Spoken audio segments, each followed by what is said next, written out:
चंद्रलेखा जितनी खूबसूरत है उससे कई गुना ज्यादा खतरनाक, क्योंकि वह कोई आम लड़की नहीं बल्कि एक डाकिनी है जो लोगों को मार के अपनी खूबसूरती बरकरार रखती थी। एक रात यह आदमी कहीं से आ रहा था, तभी वह डाकिनी उसे रोक के पूछती है, आप कहाँ जा रहे हैं? आदमी बताता है, मैं अपने गाँव जा रहा हूँ। लेकिन आप इतनी रात को? तभी वो डाकिनी उसे मार के एक बुढ़िया से 25 साल की जवान लड़की में बदल जाती है। इधर एक राजा अपने रानी के साथ खुशी से रह रहा होता है। समय के साथ रानी गर्भवती हो जाती है, जिससे उनकी खुशी में और 4 चांद लग जाते हैं। लेकिन तभी उनकी खुशहाल जिंदगी पर डाकिनी की नजर लग जाती है। डाकिनी तंत्र विद्या से राजा को सम्मोहित करके अपने उंगलियों पर नचाती है और इसके बाद वह एक मंत्र पढ़ती है, जिसे सुनने के बाद राजा अपने बिस्तर से उठ के उससे मिलने के लिए आने लगे। ये देख रानी जब उनका पीछा करती है तो उन दोनों को साथ में देख उन्हें काफी बुरा लगता है। पर इधर अब राजा का मन पूरी तरह से बिगड़ चुका था। वह रोज रोज उससे मिलने जाने लगा। एक दिन जब वो उससे मिलने गया तभी वो बुढ़ी डाकिनी उसे मार के दोबारा से जवान बन जाती है। पर तभी यह घटनाएं देखकर रानी गलती से चिल्ला देती है, जिसके कारण से डाकिनी गर्भवती रानी को मार के उनका बच्चा भी छीन लेती है और उनके ही महल में रहने लगती है। इसी तरह 25 साल गुजर जाती है और रानी का लड़का विराज अब बड़ा हो जाता है। एक वह दिन शिकार पर निकलता है। अभिराज ने शक्तिशाली धनुष से पेड़ पर बैठे एक पक्षी पर निशाना साधता है, परंतु तीर ने रास्ते में ही दिशा बदल दी। यह देखकर अभिराज हैरान रह गया, क्योंकि उसका निशाना कभी भी नहीं चूकता था। फिर उसने देखा कि एक पेड़ के पीछे पत्ते हिल रहे थे और तभी उसे एक कंबल दिखी और उस चादर के अंदर कोई था। अभिराज अचानक से कंबल को खींचता है तो उसमें से एक खूबसूरत लड़की निकलती है, जिसका नाम सुनैना होती है। सुनैना तुरंत ही अपनी गुलेल से अभिराज पर हमला करने लगी। अभिराज यह सब देखते हुए तुरंत ही सुनैना के गुलेल को पकड़ लिया। तभी सुनैना गुस्से में बोली, मेरे पैर पर तीर लगी है और यह तीर मुझे मंदिर से आते समय लगा था, परंतु मुझे उम्मीद नहीं थी कि वह दुष्ट पापी तुम ही हो। ये बात सुनते हुए अभिराज तुरंत ही अपने घोड़े पर बैठा और महल की तरफ चल पड़ा। परंतु सुनैना उसे अभी भी याद आ रही थी। अभिराज की माँ हमेशा से ही उससे कहा करती थी कि इंसानी लड़कियां बहुत ही खतरनाक होती हैं, हर समय उन लड़कियों से दूर रहना। ये सोचते हुए अभिराज अपना महल आ गया। महल में आकर वह तुरंत ही बाण धनुष को फेंक दिया और अपनी माँ को तेजी से ढूंढने लगा, परंतु उसकी माँ छुपे हुए कमरे में श्रृंगार कर रही थी। असल में वह एक डाकिनी है जो अभिराज के माता पिता को मारकर राजमहल पर कब्जा करके बैठी है। 180 साल की चंद्रलेखा जो आज भी किसी अवसरा से कम नहीं लगती, पर इसके बावजूद आज जब वो श्रृंगार करके सामने आई तभी मंदाग्नि उसे देखकर बोली, तुम अब 180 साल की बुढ़िया हो चुकी हो, अब तो अपने शरीर को ढलने का मौका दो, अपना मजाक बनता देख। चंद्रलेखा गुस्से में उसका गर्दन पकड़कर बोली, तेरी इतनी मजाल कि तू मेरी जवानी पे हंसे। अगर आइंदा से ये बात दोबारा तेरे जुबान पे आया तो मैं भूल जाऊंगी कि तू मेरी दोस्त है, और उसे जमीन पर पटक देती है। तभी विराज बाहर आकर दरवाजा पीटने लगता है कि माँ दरवाजा खोलो, दरवाजा खोलो। लेकिन चंद्रलेखा थोड़ा नौटंकी करके अभिराज से कहने लगती है, मैं दरवाजा नहीं खोलूंगी और खुद की जान दे दूंगी। ये सुन के अभिराज तुरंत दरवाजा तोड़ता है। फिर वह देखता है उसके माँ के हाथों में चाकू था। अभिराज उनसे माफी मांगते हुए वादा करता है कि वह अब कभी उस जंगल में नहीं जाएगा, क्योंकि डाकिनी ने उसके माता पिता को उसी जंगल में मारा था। और इस बात से अनजान बेचारा अभिराज उस डाकिनी को ही अपनी असली माँ समझ के बचपन से उसके साथ रह रहा था। चंद्रलेखा ने अभिराज के शादी लिए लड़की देख रखी होती है, जो उसकी दोस्त मंदाकिनी की ही बेटी कनक होती है। रात में अभिराज जंगल में मिली सुनैना के बारे में सोच सोच कर उसकी नींद उड़ जाती है, क्योंकि सुनैना ने उससे बदतमीजी किया वही बार बार उसके दिमाग में घूम रही थी। तभी कनक अभिराज के पास आके उसका अटेंशन पाने का कोशिश करती है। इधर अभिराज बस सुनैना के ख्यालों में डूबा हुआ था। वह मन ही मन सोच लेता है कि उस लड़की को बिना सबक सिखाए चैन से नहीं रहेगा। कपड़े उठाते वक्त कनक को अभिराज के कोट से एक लड़की का बाली मिलती है। ये देख के वो विराज से पूछती है, ये किसका बाली है? तो अभिराज उससे झूठ बोलता है कि वह नहीं जानता। हालांकि वह देखते ही समझ गया कि ये उसी जंगल वाली लड़की का है जो उसकी काफी बेइज्जती की थी, लेकिन वह कनक को असलियत नहीं बताता है। फिर कनक अभिराज की माँ को आके बताती है, अभिराज किसी लड़की का बाली लेकर आया है, शायद आज वो उससे मिलने भी जाए। ये सुन चंद्रलेखा गुस्से में उसका गर्दन ममोड़ के बोली, तुझे और तेरी खूबसूरती को मैंने इसीलिए पाला है ताकि विराज किसी और लड़की की ओर न देखे। अगर वह महल से बाहर गया तो मैं तुझे जिंदा गाड़ दूंगी। इधर रात होते ही अभिराज जब सुनैना से बदला लेने जा रहा था तभी कनक आके उससे चिपक गई, लेकिन अभिराज उसे जैसे तैसे बहला के इस महल से बाहर निकल जाता है और एक बूढ़ी औरत को कुछ पैसे देकर कहता है, उस लड़की को किसी भी तरह जंगल के अंदर भेजो। बुढ़िया भी मान जाती है और फिर सुनैना के पास जाकर ऐसा नाटक करती है कि सुनैना तुरंत उसके लिए जंगल में फूल तोड़ने चली आती है। लेकिन जब वो अपने काम में बिजी थी तभी अभिराज सुनैना के ऊपर एक तीर तान कर बोलता है, जल्दी मुझसे माफी मांगो वरना तीर चला दूंगा।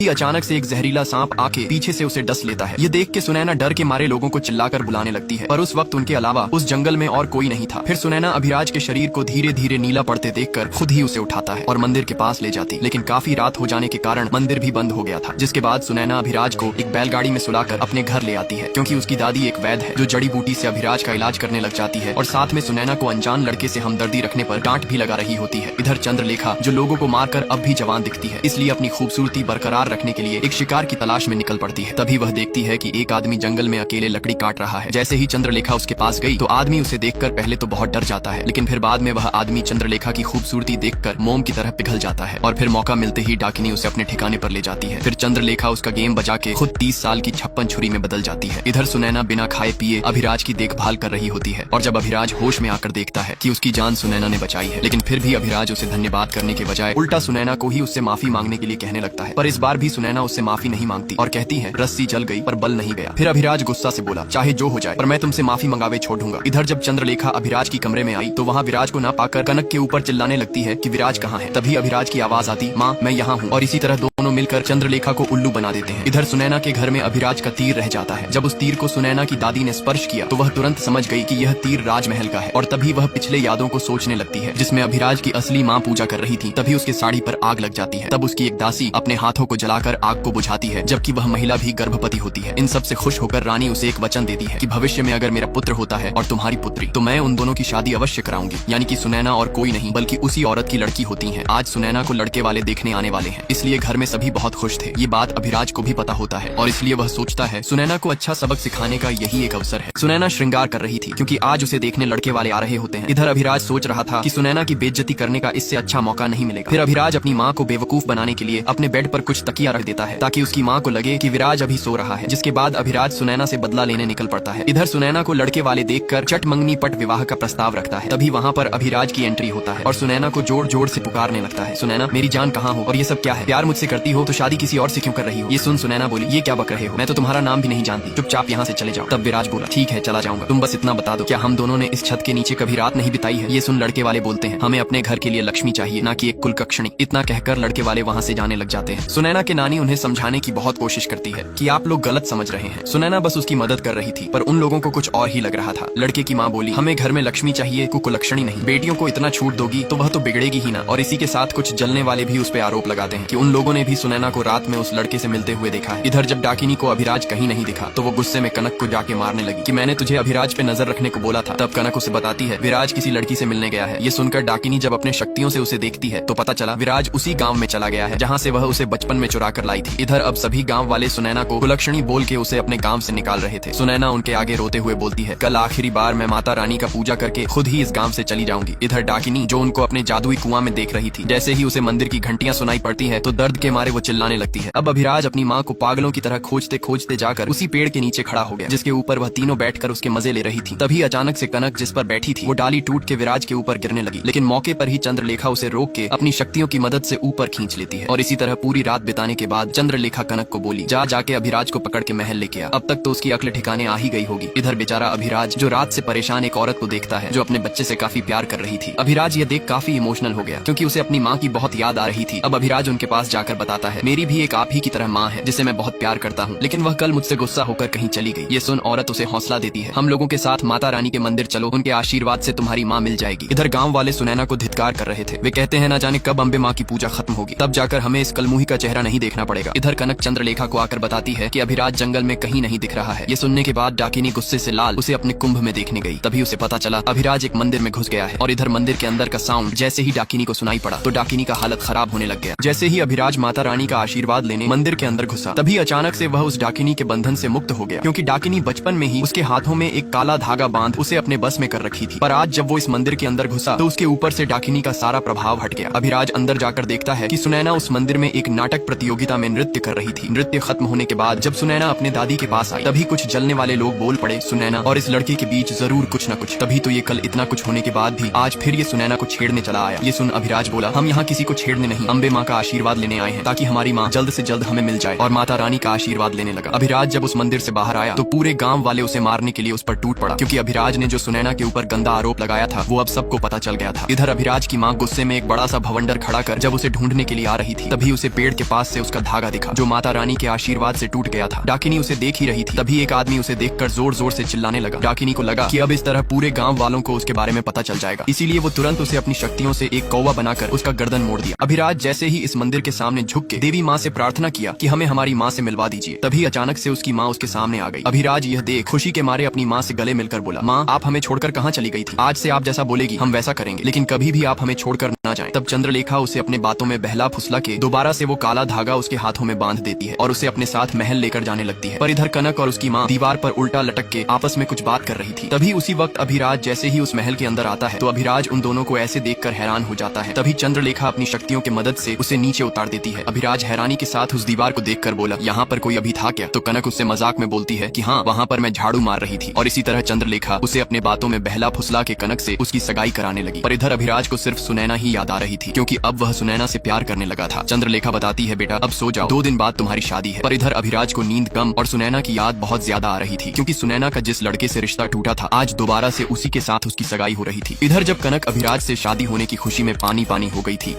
अभिराज का सुनैना के पास यूं बार बार जाना डाकिनी को रास नहीं आया। इसलिए डाकिनी इन दोनों पर नजर रखने के लिए अपने बहन के बेटे स्वराज पास के गई। स्वराज अपने चाहते मासी को चिंतित देखकर कहा, वो कौन है बदनसीब जो मेरे मासी के चेहरे पर चिंता की लकीरें खींचती। फिर डाकिनी उससे बोलने लगी, अभिराज एक लड़की के पीछे पड़ा है, मुझे लगता है वो हमारे रास्ते का कांटा बन सकती है, इसलिए तुम उसका जल्दी कुछ करो। इधर सुनैना जब इस जंगल में फूल तोड़ रही थी, तभी उसे वहीं पर कुछ अजीब सा महसूस होता है। सुनैना जब उसे देखने के लिए आगे बढ़ी, तभी वो बुरी शक्ति अचानक से उसके सामने आकर वहाँ के पेड़ पौधों से सुनैना के शरीर को बांधने लगती है। ये देख सुनैना उससे चीला के बोलने लगी, कौन हो तुम और मेरे साथ ऐसा क्यों कर रहे हो? पर वो बुरी शक्ति बिना उसे कोई जवाब दिए बस उसे कष्ट पहुंचा रहा होता है। यह देख सुनैना बोली, हे माता रानी मेरी रक्षा करो, और जोर जोर से उनका मंत्र पढ़ने लग जाती है। तब जैसे ही यह मंत्र उस बुरी शक्ति को सुनाई पड़ता है, तो वो वहीं पर झर के भस्म हो जाता है। लेकिन यह तो मात्र सुनैना का एक बुरा सपना होता है, जिसके बाद सुनैना की दादी उसे माता रानी के आशीर्वाद के तौर पर एक तोहफा देती है, जो उनके पीढ़ी दर पीढ़ी वंशज को मिलती आ रही है। इधर अभिराज और कनक के शादी का शगुन जैसे ही चंद्रलेखा लेकर जाने लगती है, तभी उसमें से कुछ सिंदूर उसके हाथ में आ गिरी, जिससे चंद्रलेखा का शरीर जलने लगती है। आगे क्या हो